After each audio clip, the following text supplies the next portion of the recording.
Om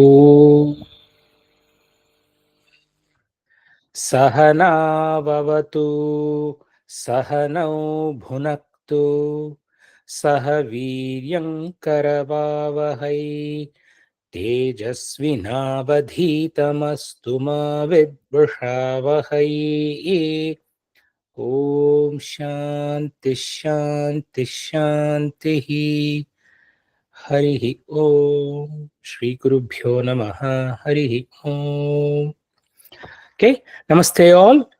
Welcome back to our training sessions. We're very happy to see you.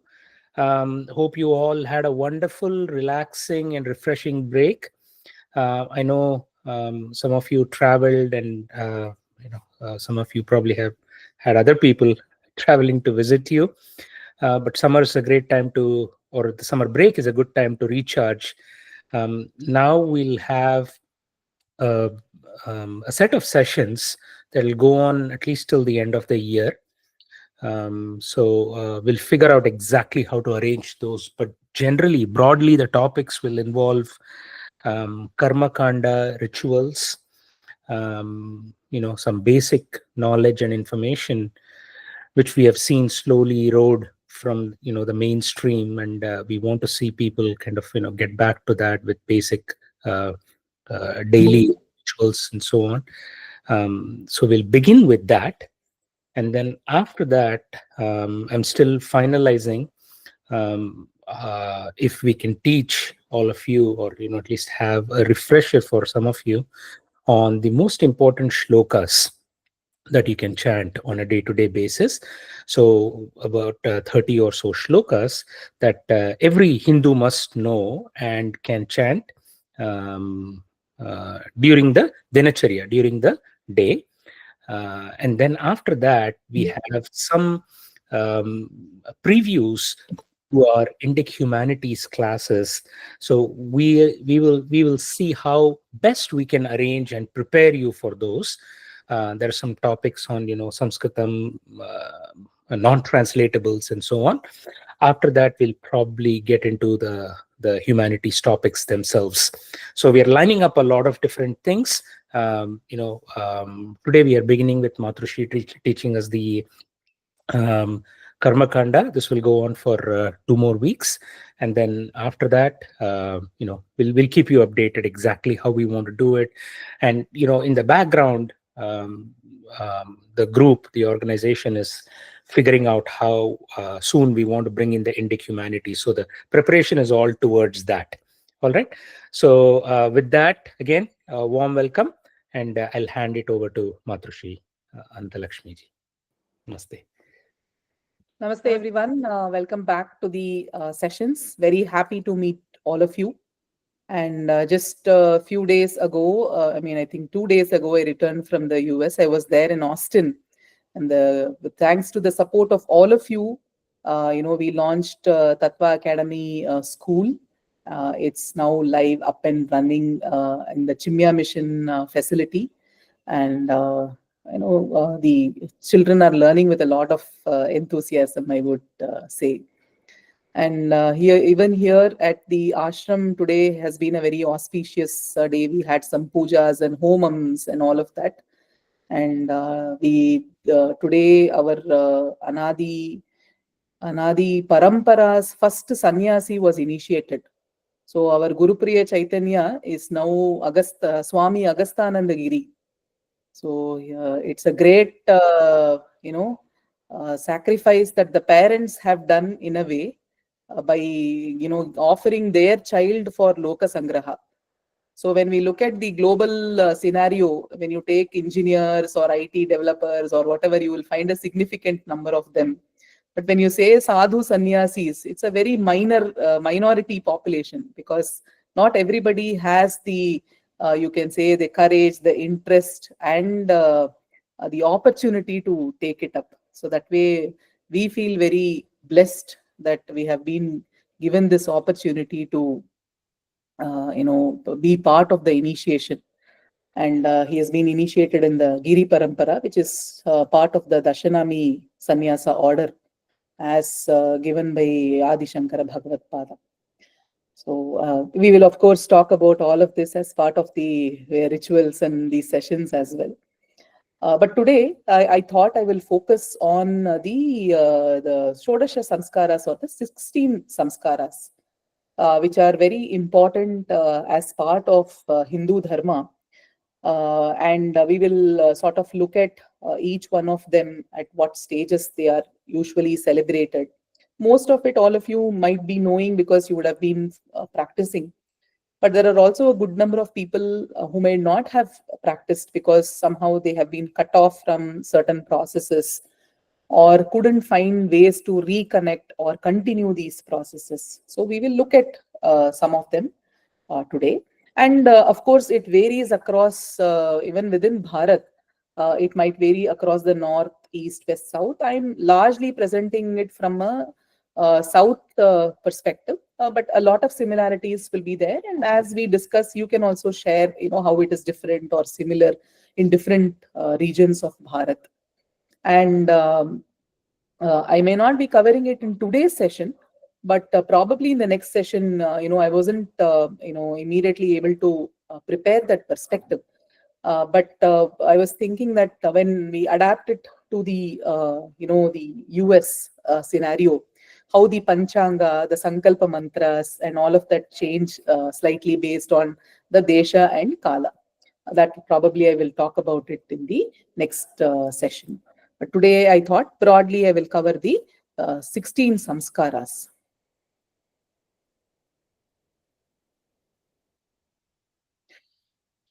So when we say the samskaras, they are practically the sacred rituals that we perform at different stages of life.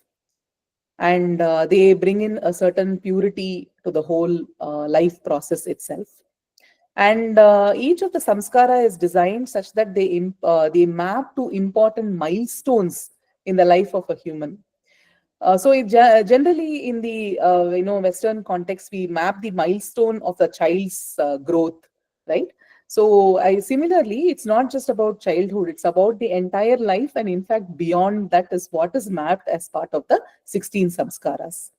And there is a lot of interaction between the individual, family, society, and the environment and the larger cosmos when we talk about these samskaras.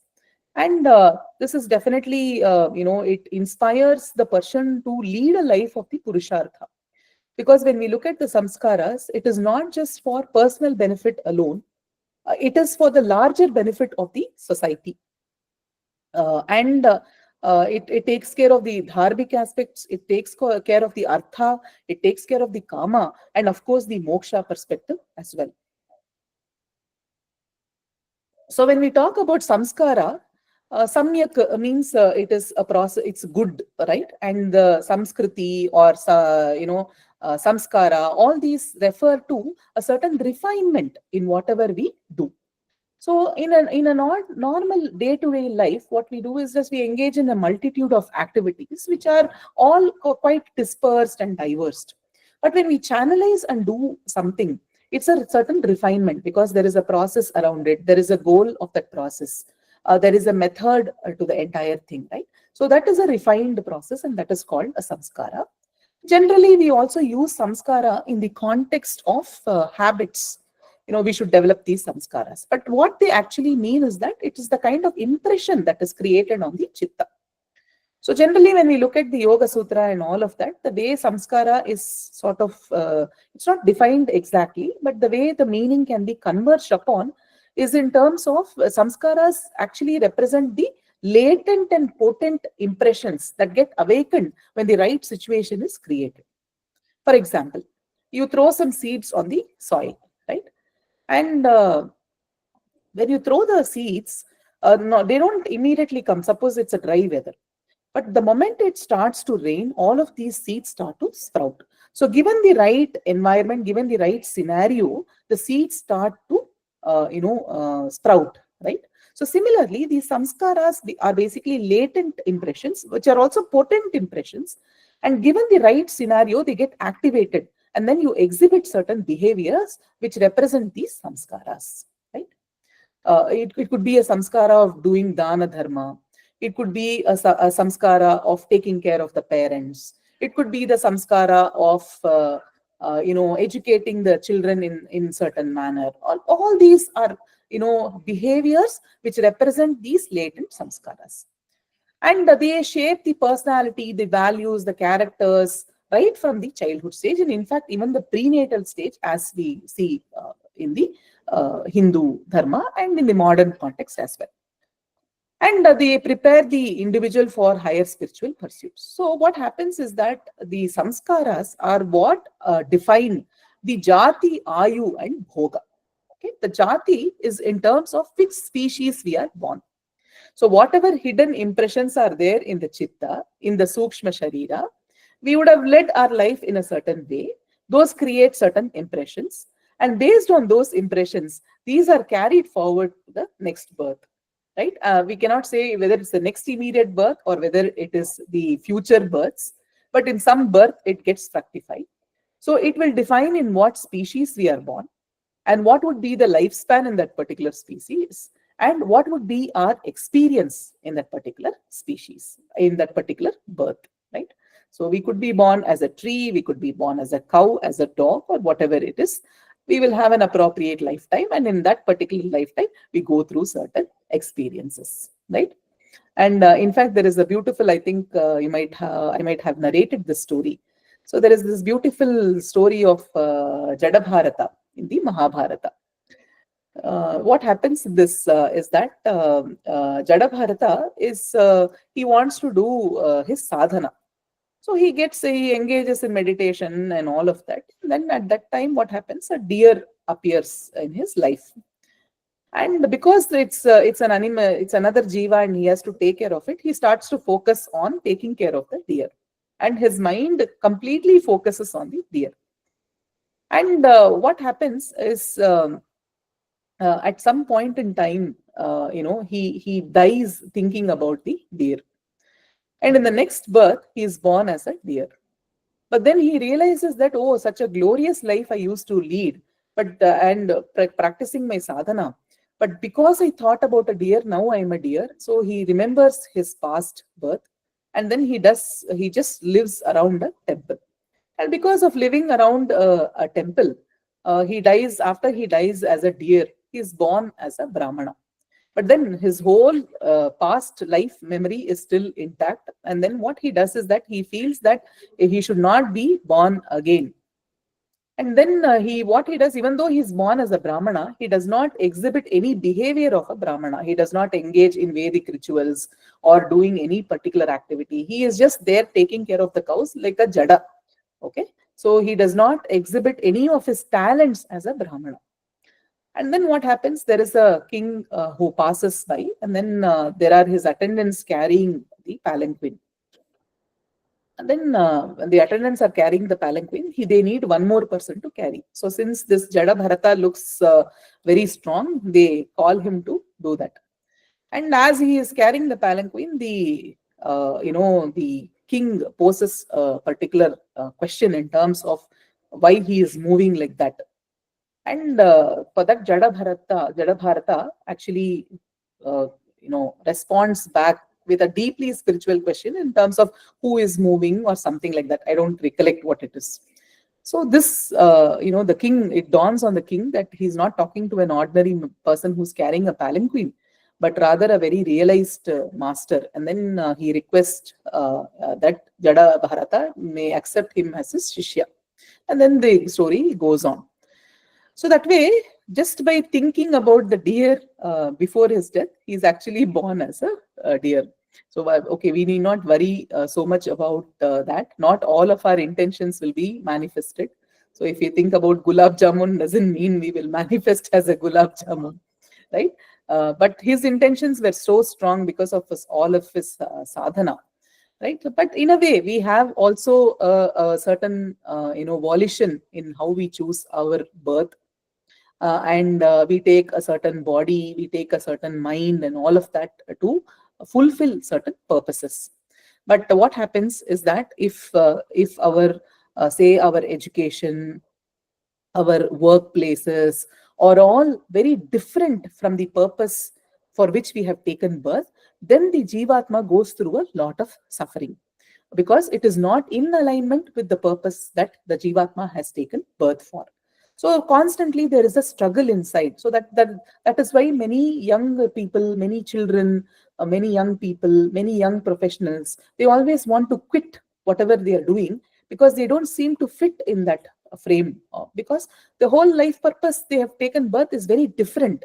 But then we try to put everybody under a standardized metric because of the standard education process, the standard work processes, and this causes a lot of suffering in the people until they discover their swadharma, take a concrete action to solve this, and then they feel more satisfied, fulfilled, and at peace. Yes, DCG. Namaste, Ansushi. The word suffering, I'm taking it as more experience than suffering. Is that better way of saying it for Yeah, me it's to also an understand experience. this? It's also an experience, but what would be the personal experience? See, in the larger scheme, that is a learning process. But when we go through it, it's still a suffering, right? So, for the person, unless and until you are a witness to it and you look at it objectively, when you go through it, it's a suffering. Like, for example, say, yeah, for example, when we shifted from being a software engineer to academicians, many people told us that we won't fit into academia because it's a very timetabled, what you can say, a monotonous process, a mundane process, because it'll be semester, first hour, second hour. In India, it's like that: first period, second period, third period, and then you have a lab session and all of that. And in the industry, you actually enjoy different kind of a freedom there. But when you fit yourself in academia, it's all about roll calls and all of that. So we fit very well, but there were so many people who suffered through the process. So for them, fitting into a timetable, fitting into an administrative role or an academic role, all this was a suffering, right? So we can, when we look at it from outside, we can say yes, it's a learning experience. But from an insider's perspective, it's a suffering because it does not align with what we have in mind, right? So the jati, ayu, bhoga is in terms of what species we take birth in, what is the lifespan, and what experience. That is why we say that it is important to cultivate the right set of samskaras in children, so that their overall experience of life will be positive, and also enabling the children to sort of putting them in activities that align where they experience that joy. All these become very important. So one of the critical aspects, as we have, gone through several milestones at Anadi, recently we have been invited to join the Bharatiya Sant Maha Parishad, which has been newly formed. So it is in June, the first meeting happened, where 1,000 Madhatipatis were part of it, in order to create a united forum for Hindus. Why this has become important is that all of us, have unique set of practices, unique sampradayas, and all of that. And not just Hindus. In fact, this includes Sikhs, it includes Buddhist and the Jainas. So basically, all the dharmic, the religions have been inducted into the Bharatiya Sant Mahaparishad. So out of this, the Bharatiya Sant Mahaparishad, there are two goals of this. One is the uniform ritual code. The other one is the uniform general samskara education. So as part of the uniform ritual code, what they are saying is that no matter what sampradaya you belong to, no matter who your guru is, if the gurus who are part of the Bharatiya Sant Mahaparishad are able to inspire their sishyas and the sishya kulas to follow a certain set of practices, which is according to their sampradaya, but falls within the framework of the uniform ritual code, then what happens is that there is a certain unification process in the whole effort. In that, the framework is set as the Pancharina or the Pancha Mahayagya. Okay. So what is the Pancha Mahayagya? There are 5 dimensions, because it says Pancha. There are 5 dimensions. So when we say yajna, it is loosely translated as sacrifice. Whenever we say yajna, we always imagine a homa kundam and doing puja like that, right? But yajna is also in terms of remembrance, in terms of our dedication to enable certain processes, right? Or our gratitude towards certain processes which have been enabled in life. So the Pancha Mahayajna has five dimensions: Brahma Yajna, Deva Yajna, Pitra Yajna, Bhuta Yajna, and Manushya Yajna. These are the five dimensions: Brahma, Deva, Pitra, Bhuta, Manushya. Okay. So these are all simple terminologies that you can memorize. Okay. So the larger, whatever we have looked at till now as part of these IKS sessions, whether it is Ayurveda, whether it is astronomy, whether it is Ganita or yoga, which we will be looking at later, it is very important to remember and memorize the core concepts of this. So when we say Triguna, Sattva, Rajas, Tamas, Tridosha, Vata, Pitta, Kapha, Panchamaha, Yajna, Brahma, Deva, Pitra, Bhuta, Manushya. So these become, you can even prepare flashcards, have a conversation with your children, make them also memorize the whole thing. These become very important. That is also, in a way, a uniform general samskara education. Because now all the children who belong to these dharmic religions will have a common framework and vocabulary, right? All of, not just children, the adults as well. So when we say Brahma Yajna, it is also called the Rishi Yajna, where we offer our gratitude. The Rishi Rina is kept up. So the best way to keep up the Rishi Rina is by imbibing the knowledge that has been given by the Rishis. By imbibing the knowledge that is given by the Rishis, we actually remember them. So reading the scriptures, engaging in Vedic study, memorizing the verses, and reading the bhashyas, all of these processes are Brahma Yajna. Even participating in the IKS sessions, which is basically a what you can say, a concise way of offering what the rishis have given us, that is also in a way the Brahma Yajna, where we recognize our Rina, where we recognize our connection to the rishis who have given this knowledge, right? Rina, in the Rina or Rin, the word means debt or the connection that we develop over a period of time.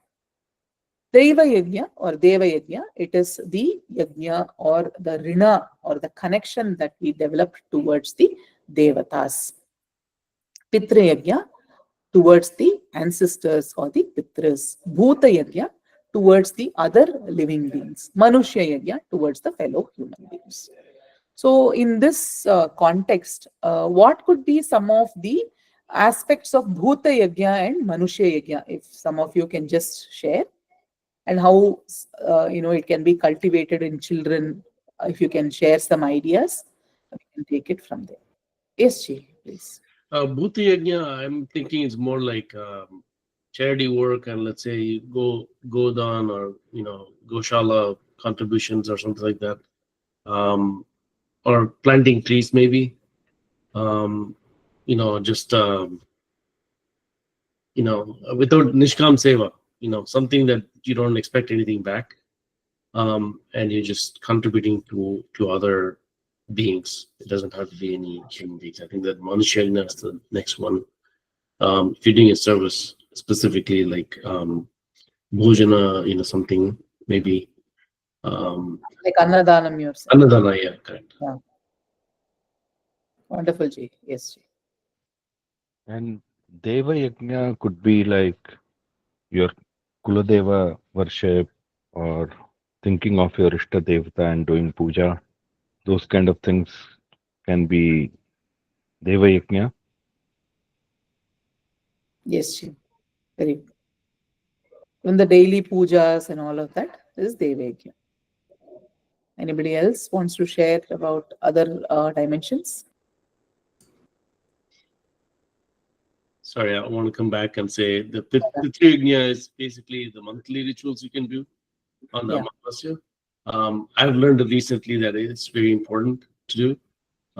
And I'm having trouble finding the darbar in Austin, Oh, so darba. they don't have it. So You can grow the darba grass. Oh, is that right? Then I have to just make it, put the knots and everything else myself. Yeah. Okay, good to know. Yeah. And Pitra Yajna,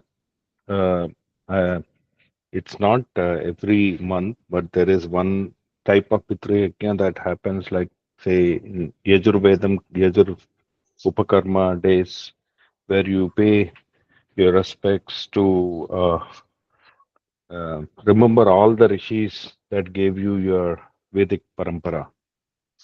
Is that also a form of Pitru Yajna? The Pitri Yajna is specifically to do with those in your ancestral lineage who live in the Pitru Loka. So this Avaniya Vittam will be slightly different. But this is, the Tarpanam is there, and the Pitru Paksha, which is in fact starting on September 8th, and going up to Mahale Amavasa. That is the period, the 16-day period, which is the Pitru Paksha.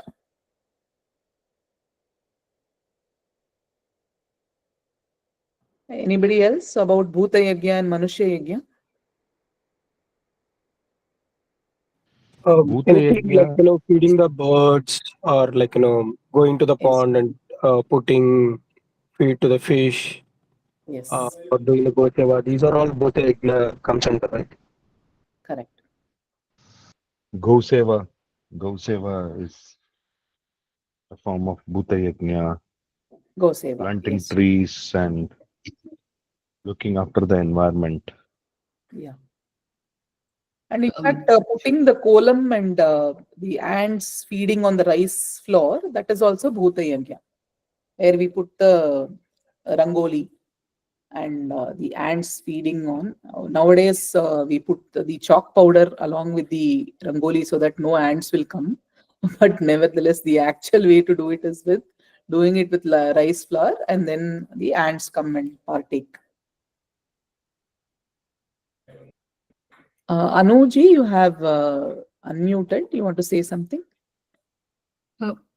Yeah, like, is there any priority or is there any order of importance for these yajnas? These are not, there is no order of importance, but these are like sort of mandatory things that every, Hindu household, not just Hindu, as I told you, the dharmic households have to undertake at different times. Okay, thank you. Yeah. DCG has mentioned Mahala Amavasya is tomorrow. In my understanding, Paurnami is the tithi that is upcoming. So 15 days after that is when the Amavasya is there. Oh, gotcha. So tomorrow's Mahalya. Right? No. The Pitru Paksha starts on 8th, right after Paurnami from Pratipada. Okay. Yeah, Paurnami is what is upcoming. Here, for example, September 7th, now it is September 6th here, evening. September 7th, it is Paurnami.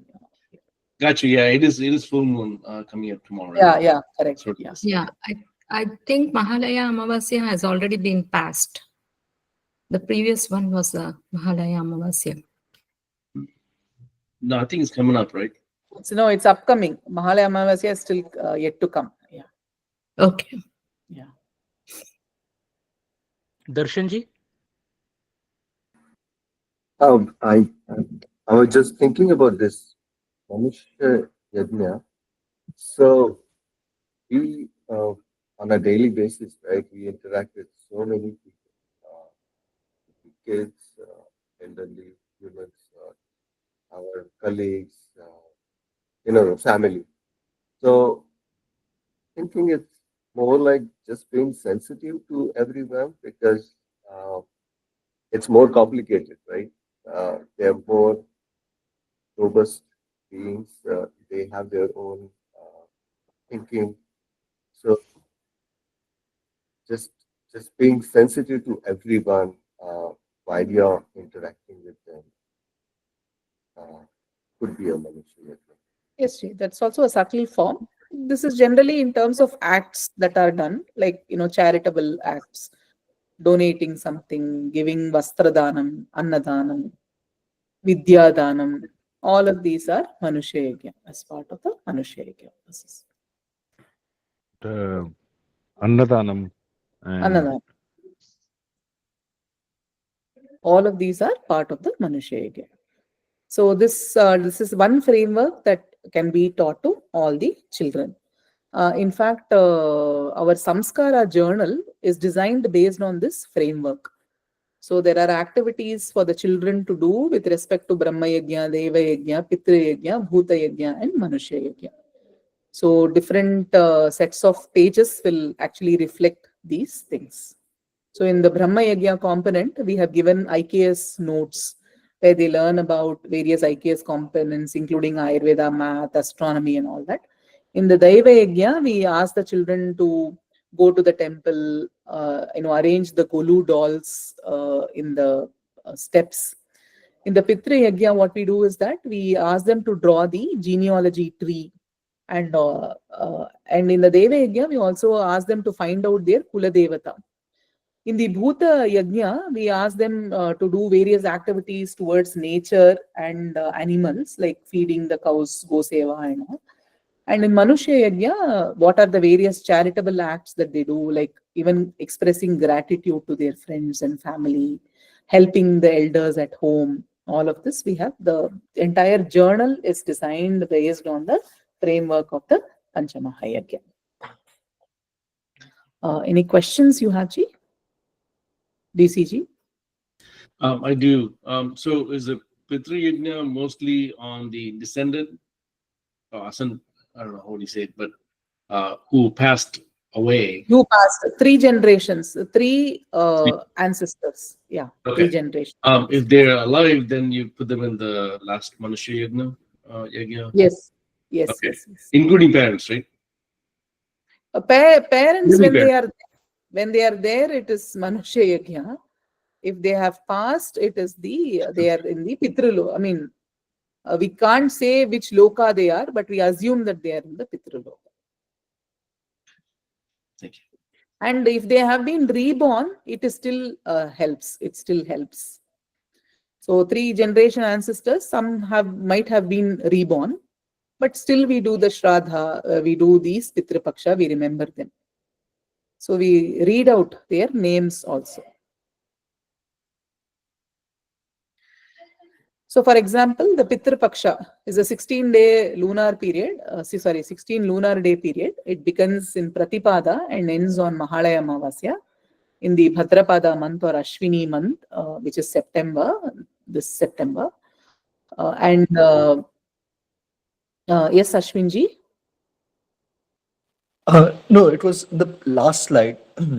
So I wanted to check like the yajna, Manusha yajna, we have said towards human beings, and Bhuta yajna is towards all beings, and towards the Rina towards all these. So Brahma yajna shouldn't be more encompassing towards those from whom we inherited the knowledge heritage, which includes the scriptures, so that we can include everybody, like Aryabhatiya was created by Aryabhatta. So we can include all encompassing towards those who created the knowledge from Yes. whom we inherit.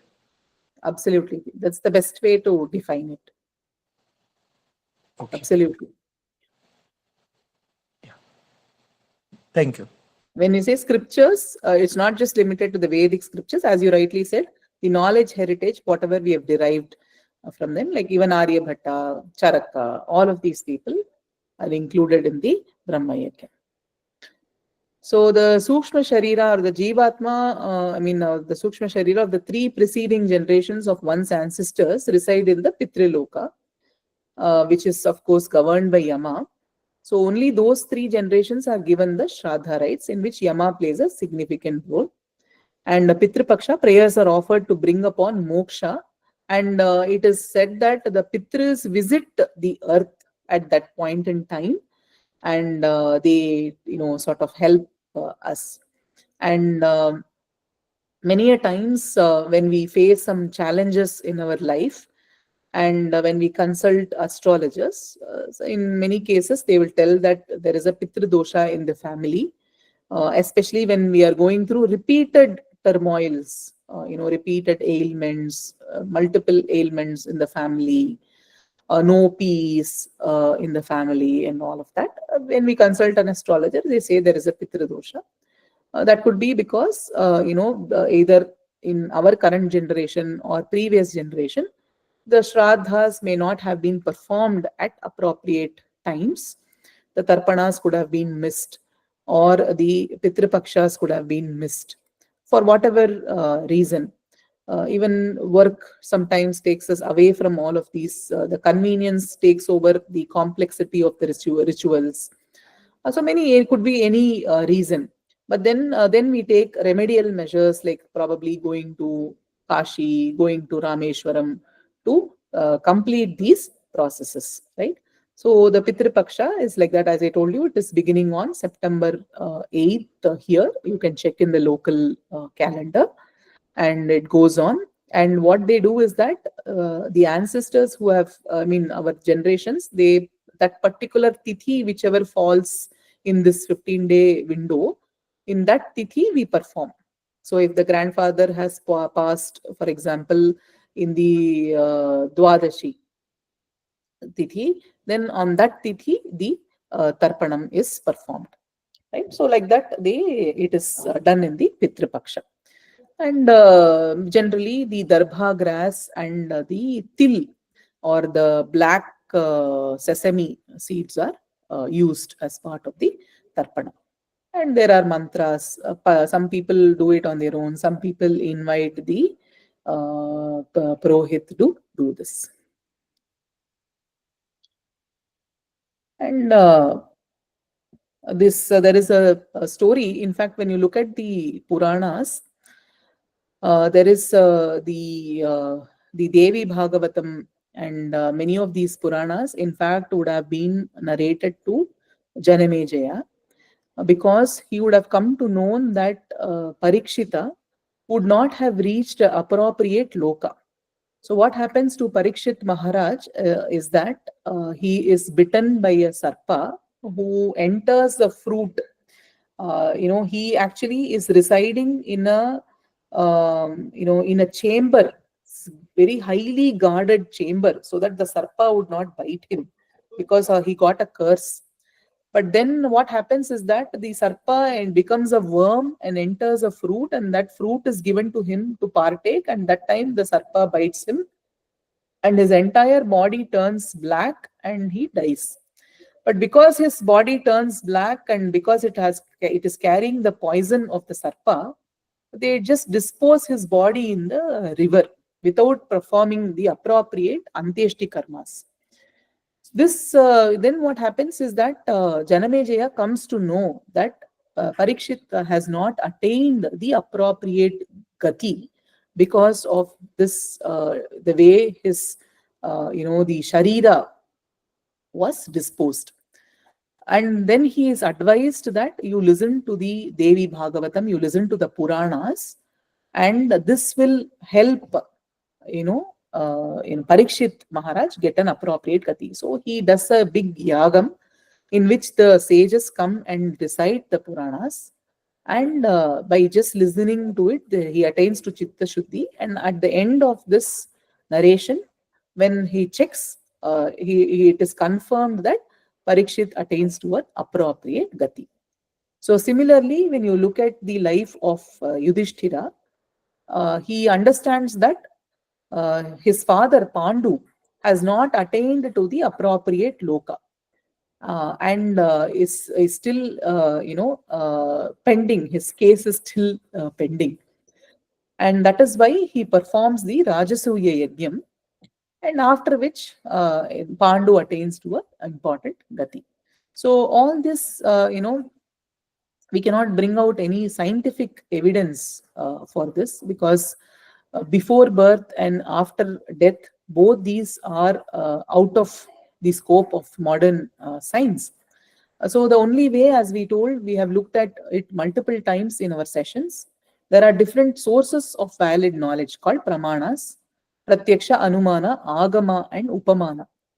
So when it is not in our pratyaksha experience, Pitruloka, of course, cannot be in our pratyaksha experience, right? But the agamas, the trustworthy testimonials, is what reminds us and which gives us the right information, right?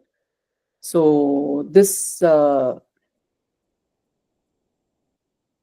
that is what the Shastras talk about, and that is why we follow these processes. And that is why we have to do these things in a timely manner. Just give me a minute.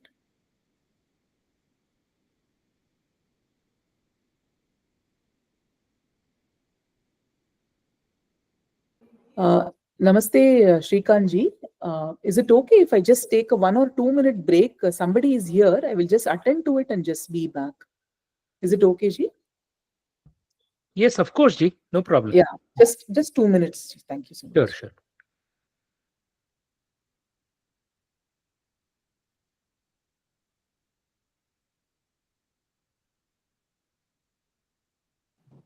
Just a question, when is giving tarpana is the only thing we do it on to get this, or any other things we have to do it, or are you aware of any other things?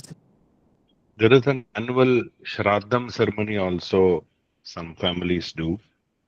And there is something when you go to places like Rameshwaram, Gaya, Kashi, and all, also there is some aspect. So all of these are like, they say that like four places where you should do the Pitra Tarpanam. One is Rameshwaram, one is I think Gaya or Kashi, and a few other places which I am not aware of. But they can be done at least once.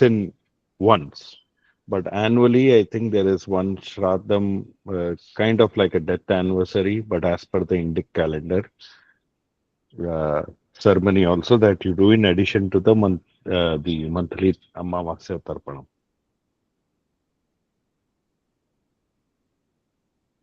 Okay, dhanyawad. I personally do monthly tarpanam, so that's what our priest said we can do. So I'm following that. It's really up to what you feel and how you connect. How you start, you can talk to one of the temple priests, is what I would say, and then they probably will direct you in the right way.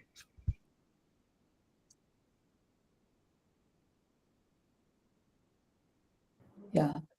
Sorry about the break. Thank you for your patience. So I'll just continue. Actually, in this slide, I wanted to list all the samskaras, but somehow it got missed. But in the next set of slides, we will be focusing on the 16 samskaras that are usually prescribed in our lifetime. I don't know whether we have time to cover the whole thing. We'll cover a part of it and then we'll take it in the next session. The word samskara itself, as I told you, is used in different contexts. In the yogic context, it is used in terms of the impressions. In the Rasayana Shastra or Rasa Shastra context, it is used in terms of whatever the material goes through, the material or the mineral goes through in order to derive a medicine out of it. It could be in terms of the heating, cooling, and all of that, right? Yes, Darshanji? So, Matrushi, at least I have seen this in Maharashtra. So, in terms of this Pitrupaksha and giving tarpana, I've seen the significance of crow as well. So, is that been there in the scriptures, or it's some The significance of what she? I didn't understand. the crow, the bird crow? Crow. Okay. Crow. See, the thing is that many of the practices it is very difficult to exactly find where the sources are mentioned. Largely, the processes and procedures are mentioned in the Grihya Sutras as part of the Kalpa Sutras. So the Grihya Sutras is what is a vast body of knowledge that talks about the domestic rituals. But then what also happens is that in that the Aitiham is also added. Aitiha is in terms of the traditional practices which come from the society or from the family or the belief systems and all of that. So the crows are, even in South, it's very much part of the whole thing. But where is where is the pramana coming from? All that we don't know. But of course, we have the Puranic story of Kaka Bhushandar Rishi, who lives for many lifetimes, many yugas, I would say. So it is also possible that it is connected to him as well, because there is a very the collective memory resides in him. Right, because during the Shraddha, it's like when you provide the food, the crow should come and he should touch the food. Partake. That's what Yes. it is. Yeah. Even important. It is like the ancestors themselves coming and having it. Yeah. That's what they Yeah, I say. think there is a vague story about Pinda, and then somebody touched it and whatnot, and then that person attains or helps attain the mukti. But there's a story like that. I've got characters, but there is a whole story like that. So Yeah, that's yeah, why if yeah. you see, there's a specific form and shape of Pinda, but I can't say all, but you guys can Google it later. But there is a story. Correct. Correct. Dhanyavad. Yes.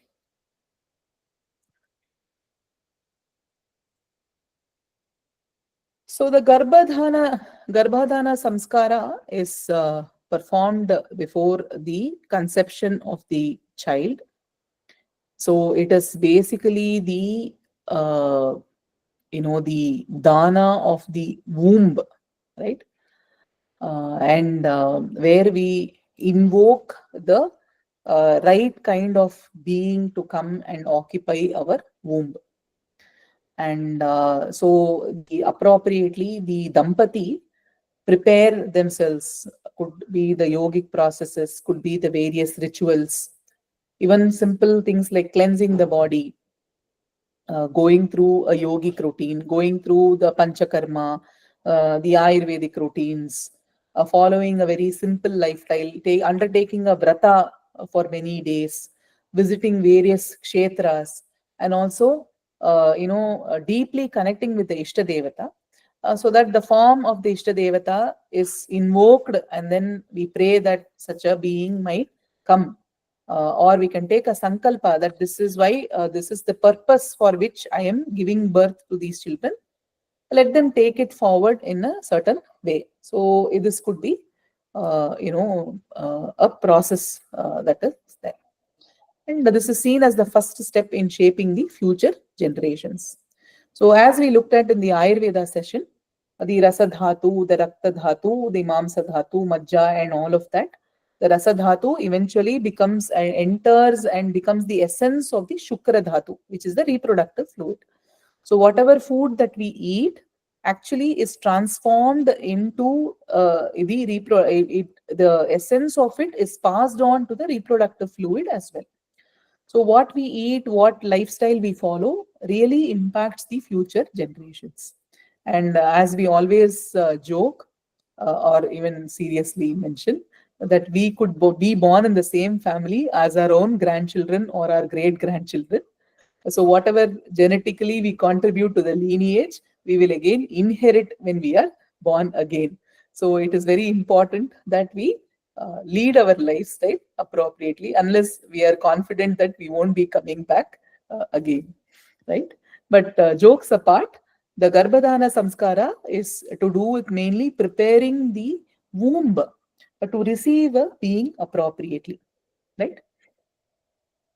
So what is meant by receiving an appropriate being?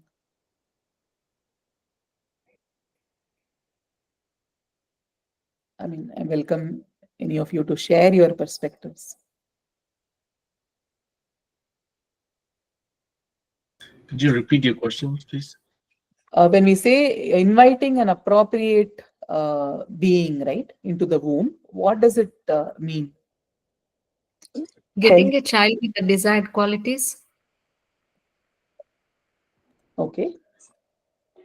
Healthy kid, like without any. Yeah, healthy child. What does it mean by inviting the right being?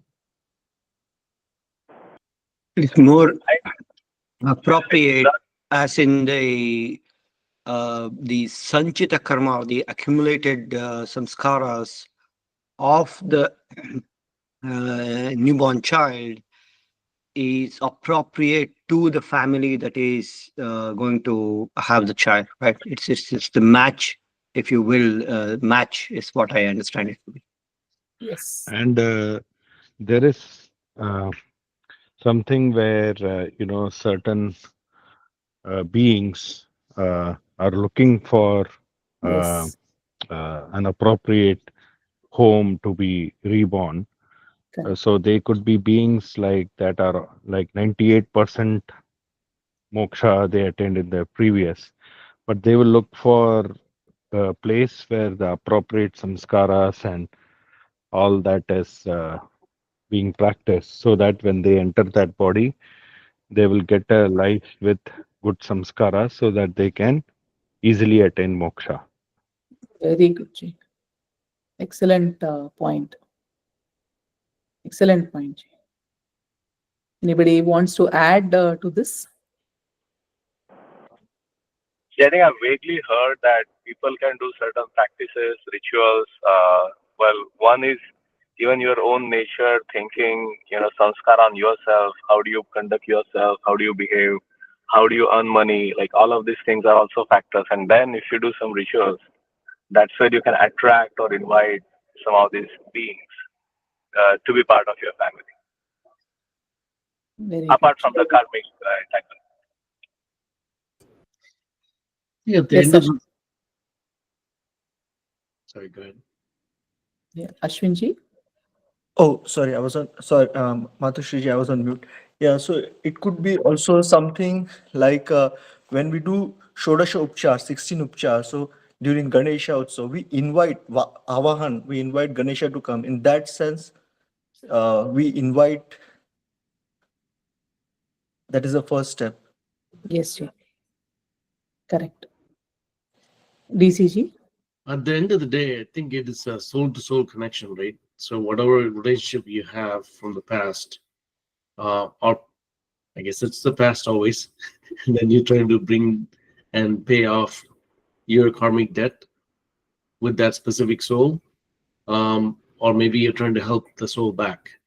So in that sense, there might be multiple souls might be competing for the same parent, right? So I guess whoever is the best, it's like an auction, maybe. I'm not sure. No, in a way, they say these are whatever we experience in Bholoka, that gives us the framework to reflect upon certain processes. So what you say is perfectly right. And so are we born in the same family or in a different family? Like how does that work? I don't believe it's the same family. It could be just purely a soul, soul to soul. Is what I think. I'm not an expert by any means. So I have no way of saying. Yeah, But I think it has to do all with. of us living have no way of saying, of course. Yeah, that's what I feel. I don't think it's a specific lineage per se. There could be a probability of higher probability by that way, but I don't think it's linked to a specific lineage or geography either. I think it's on the global level, what do we call the globus, right? I think it's just open. Yeah, I think it has to do with the Pranubandha, at least as far as I know, and the karmic entanglement. Like that's the best way to. A lot of this, I think somebody already mentioned. Yeah, like Sanchit Prarabdha, like there is an entanglement, it will happen. Karmic entanglement. Wonderful, wonderful. The Rinanubandhana, brings us to that particular womb. Any other perspectives? Do we come back to the same family, or are we born in a different family? What is the algorithm that determines where we are born, and where is this algorithm running? Yes, DC. I think during Tarpanam, you actually say this specific thing, like there's no connection, there's no relationship with anything, like sort of like your soul is disconnected with everything, sort of a thing, and you're basically paying gratitude to all the lokas, like all the celestial and everybody else, right? Everybody possible, right? So where is this information stored? Like, how do we have that GPS to reach where we have reached? Great question. That is the Sanchita karma, right? That is the Sanchita. Yes, Jay Chandraji. Very, very true. See, many of you already know these things, but I'm just posing these questions because on a day-to-day basis, we don't, think about many of these things. But when we look at the reality around us and deeply reflect on how these processes work, even in our own lives, like, what are we naturally attracted to? What we don't feel comfortable with? And what is our natural disposition? Who are our what kind of people have gathered around us? These actually give us cues and clues as to how we may have chosen certain things, or have we chosen. And many a times, just to give some perspectives, at the cost of sounding vague or even mystical in some sense, the thing is that when we perform the various yes, Prasadji. Yeah, sorry to interrupt you. I heard somewhere, if you are getting if you want to go out of Punnami Narkam, or to get the moksha, ultimate moksha, you need a son.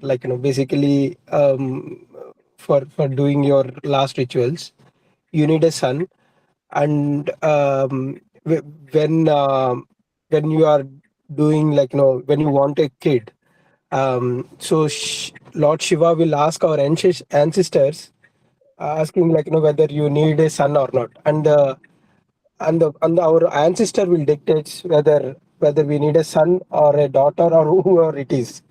And based on that, you will get the appropriate thing. That's what the belief was saying. If you need a proper son, or a daughter, or whoever it is, the ancestor will gets that anugraha from there. Correct. Yes, Ji. That putra, putri itself, that putra word itself is the word itself means the one who liberates the ancestors from that particular loka. That particular loka, it is related to the word putta. That particular loka they liberate from. So that is a putra, basically. So that is how the word itself is coined. So because of the various tarpanas that we do, and the various remembrance that we do, these remembrances act as a conduit for the pitras to be connected to us for many years. And that acts as a GPS for them to be born again if they wish to, in the same family.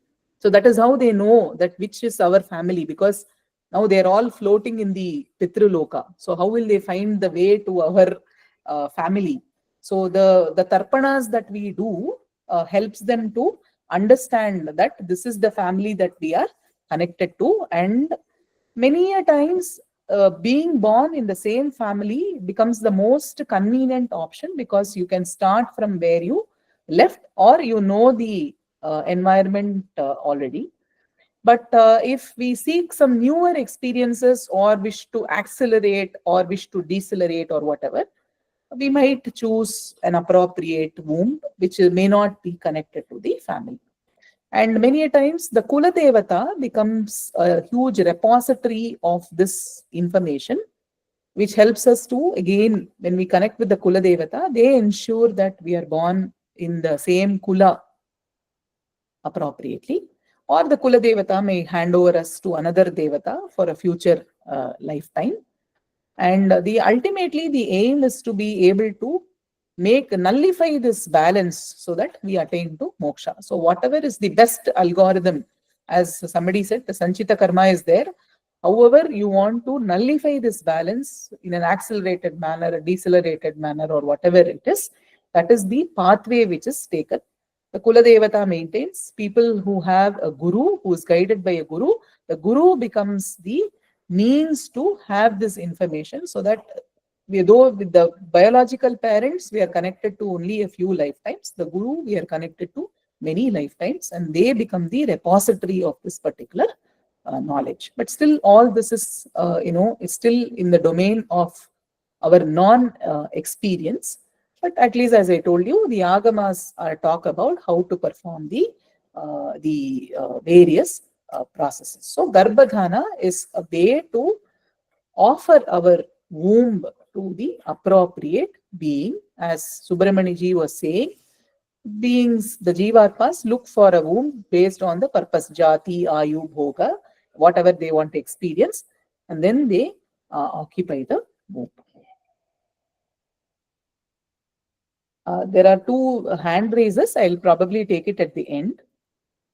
The Pumsavana is conducted at the early months of pregnancy. It is done for the proper growth of the fetus and vitality, longevity, the strength of the child. Again, there are a lot of homams and things that are conducted towards that. Sometimes the Pumsavana and the Seemantoyana are conducted together. Okay, so the Seemantoyana is again, it is to do with the pregnant mother. And one ritual that they follow is the parting of the hair. The husband, what they do is that they part the hair of the pregnant mother. And in the tradition, I don't know why it is, as I told you, many of this you can't find where is the reason quoted for this. But I'm sure there are some nadis and channels which are also connected to marmasthanas, which ensure that the child grows up in an appropriate manner. There is no ritual without a scientific basis. Just that we may not know what is the scientific basis, or we may not be able to explain it in the modern, whatever framework is available right now. So they usually use the quill of a porcupine to part the hair. Maybe in ancient times that was used as a comb to part the hair, and that is why they still use it. And any perspectives that you want to share here? Is it the same? How is it done in your family? Sometimes they do it in the 5th month, sometimes they do it in the 8th month. There is also the arranging of the bangles that is done as part of these. And there are certain rituals done as part. The homam is there, and the family gathers over there. And there are specific kind of sweets that are prepared, right? And there is also a ritual where a particular, what you can call it, a bud is taken, and then the juice is actually poured into the nostril. So that is also a ritual that is followed. So if one or two of you can share what is the ritual that is practiced in your homes that you are aware of, it will be beneficial for all. There is one that my family priest said, but because living in urban environment, we could not practice it. It was like you should be with a cow and its calf. So the mother should be observing that how a cow and a calf are, that relationship. That needs to be followed. Okay. But they said in the cities in Bombay and all, you cannot get a cow and a calf. But that they just explained that uh, during the samskara. Okay.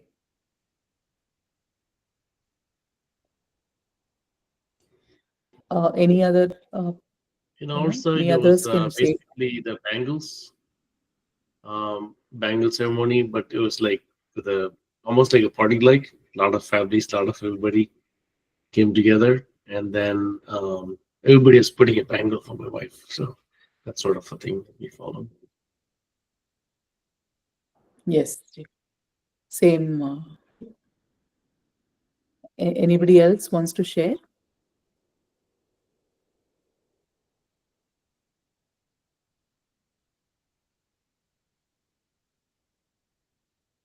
And the main aspect of all of this is that there is the presence of the community.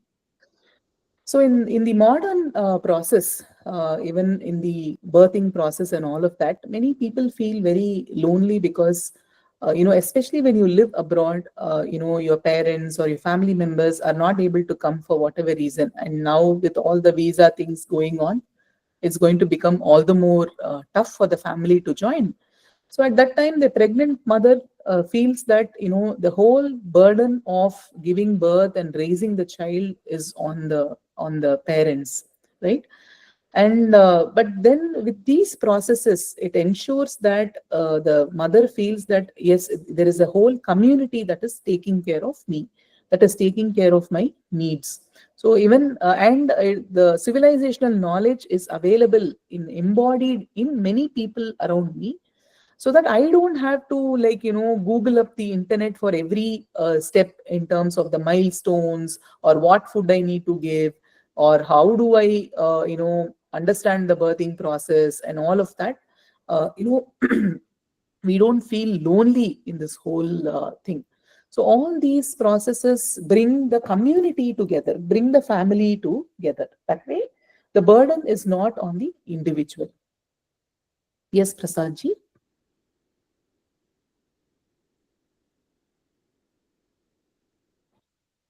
Prasad ji? Or Oh, sorry, Radhika? it was accidentally pressed. I didn't have any question. Yeah, Radhika ji. Namaste ji. This is about if any family is having great grandparents, if they are seeing fourth generation kids, suppose there is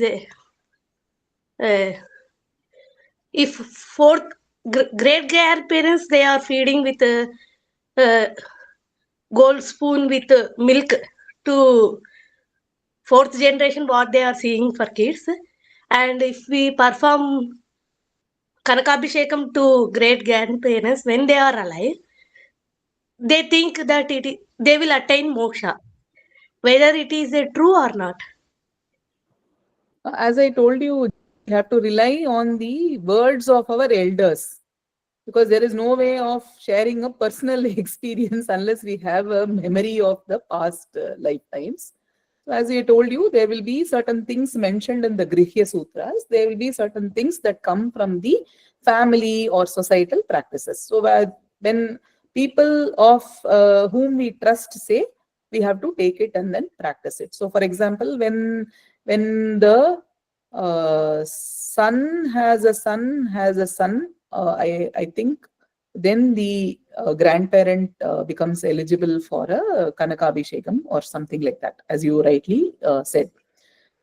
So these have we don't know how these practices came or where is the pramana for these practices, but this is largely done.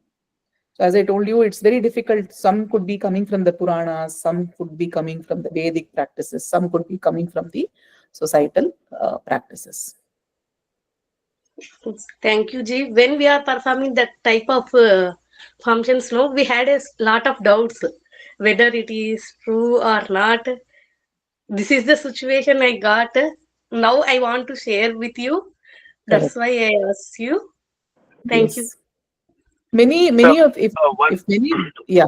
Yes, Akshay. one question is: Are you talking about attaining a moksha by doing these rituals, or? No, the fourth generation grandparents, they attain moksha if you do this type of Yeah, maybe it is true, but I think as far as I see, like it's all, to me, we have to nullify your karmic account. If my debt is there, I'm going to be reborn. If my debt is not there, then and then only you can attain moksha.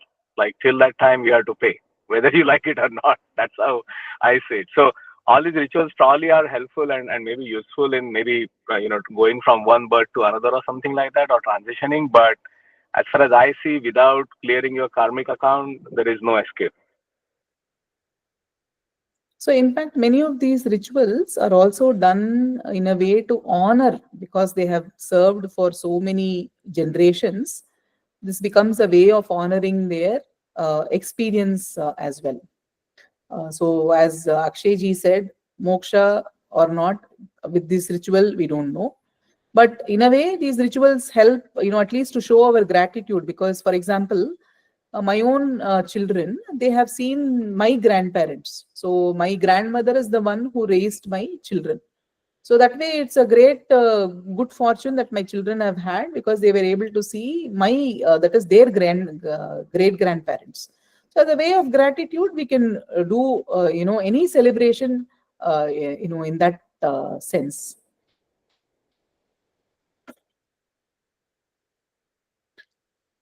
Yes, TCG. This is one of the taking care of parents is very challenging these days. So what's happening today, I'm just sharing in terms of like just even though you have all the wants and needs, like in terms of serving the parents, it's more of a social issue and things are not aligning, things like that. So what can be done? Is there something that can be done for not being able to serve the parents, even though you want to do everything, but it's not aligning? Is there any sort of a alternative to do that for living parents? Because I'm hearing a lot from in the society and also close families. What is and the distance is also a problem. Correct. So now, in the ultra modern context, one solution that many people have found is for the elderly people to live in the communities. For example, we have a lot of these, you can say the elderly, not homes, but larger apartments and the facilities where a lot of elderly people live with similar interests. And then there is a lot of engagement for them throughout the day, and the healthcare needs and everything is taken care of.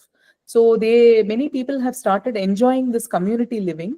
Though they have their own ancestral homes, they now have started moving into these community spaces, so that they don't feel lonely that way. And then the people who live abroad are also sort of at peace that okay, something positive is happening in the lives of their elderly parents.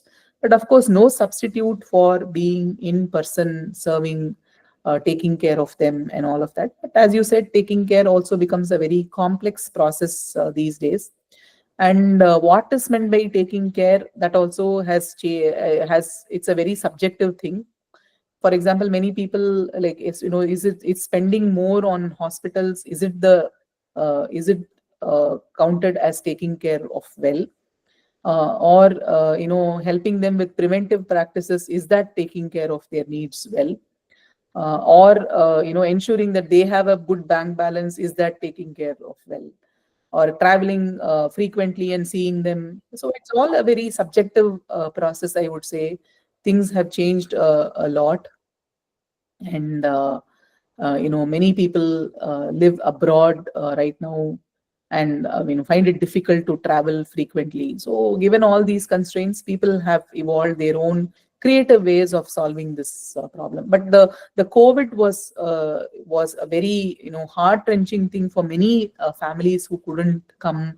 The elders passed away, and there was a certain atripti in various families that their children didn't come when they were most needed.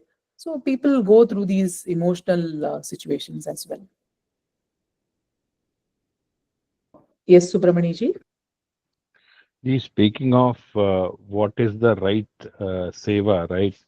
So there, I remembered an incident where my friend's mother in Prayagraj had to feed brahmanas to get some moksha or some punya karma, and there was one brahmana who could not eat because he said he has sugar problem. But my friend's mother threatened him, if you don't eat this payasam, I will not get punyam, so you better eat it. So that is like a reverse of, like you may think because it is written in the Shastras, you have to feed them. But even when someone is unable to eat, you are force feeding them is like is an example of what you just mentioned about is it the right kind of looking after? Yes, yes, ji. It's a highly subjective process. Or Thank you even for small, sharing. yeah. Yeah, thank you for sharing. This is amazing analogy because it's happening in every family, and all the drama and everything obviously happens all the time. But again, if somebody's karma is actually supposed to be able to serve a parent or sibling, it's bound to happen. And it's the I guess the praptam, maybe, is that what the right word is? If that's what is there, then you're basically in a different direction. Your atma is in a different direction, maybe, and you're trying to satisfy all the other yajnas, maybe not this one. So it's like a percentage of attaining in each of the pancha yagna, and maybe it's not that high. It's like a 5 box methodology. Uh, your percentage of filling those boxes are in different in this particular phase of your life, or maybe in this birth, maybe. Yeah. And I was again in this same point, right? What kind of looking after is considered appropriate? So it is generally considered inappropriate if the parents or the elders are living in a community and the children are, say, working abroad. And if the children are living with their parents, it's society normally would say that good offsprings, they are looking after parents, etc. But what if the community living, they are every day they are listening to Nama Sankirtanam, they have tour buses taking them to all the spiritual places, right? And if you're living with your children, all you're doing is sitting whole day watching TV serials, right? Then it becomes subjective. Like which one would you then consider appropriate and inappropriate? Very, very true, Ji. Like, even, liking every WhatsApp message of our parents also becomes a seva on a daily basis. Otherwise, they get upset. I sent you 3 messages, but you haven't responded to any of these, is sometimes that they tell us. Right. So, as I told you, it's a very subjective process. That is why the rediscovering of the ashrama dharma becomes important in today's context. One is, of course, the varna system, which is very complex that way. But the ashrama dharma in terms of brahmacharya, grihastha, vanaprastha, and sannyasa. So the vanaprastha stage is basically a stage where we prepare ourselves, by reading the scriptures, following a yogic life, withdrawing from regular activities, so that we dedicate it to the spiritual progress, and then eventually sannyasa in terms of relinquishing, because you have anyway done all your duties, you have grandchildren, they are all fine and all of that. There is a possibility to progress higher in the ladder as well. So the reimagining or bringing back the ashrama dharma system might also be helpful to understand at different stages what is the purushartha or the purpose of life. Yes, Subramani ji. Yeah. So there is also like I don't know the exact scriptural source for this, but they say after 6 or 8 years, you should give your children to send them to a Gurukula. They should not live with parents because you are stifling the child's growth. I mean, this is of course assuming there are appropriate Gurukulas, and boarding schools are not equivalent to Gurukulas, right? Versus like you might be thinking you're doing the correct seva by keeping your child close to you, but you may be just spoiling them. Correct. Again, that is also again a subjective process. But of course, in earlier times, not everybody went to a Gurukula. There were other forms of learning as well. But as you said, if the society, there is a way to send them to a Gurukula, but they are not sending them because you want to keep them at home, then again, as you said, we might be spoiling the child. So this is a very complex subject. There is no one answer to it, but this we are looking at it from the perspective of the various rituals that we need to do, and at different stages there are appropriate rituals which give certain phala. The next one we'll take one more and we'll stop here. The Jata Karma is basically the birth ceremony immediately after the child is born. It is welcomed with the various the sacred sounds, the chantings, the blessings, the songs, and all of that. And what they do is there is one ritual that they follow in my family where the child is put in a cradle or a crib, and then many people come home, they sing a song, and the honey and ghee is placed on the lips, and this is basically it's a gratitude to the divine that this child has been born. And then this is also as an announcement to the larger community that there is a new child that has been born in the family, and seeking the blessings of elders. So all this happens.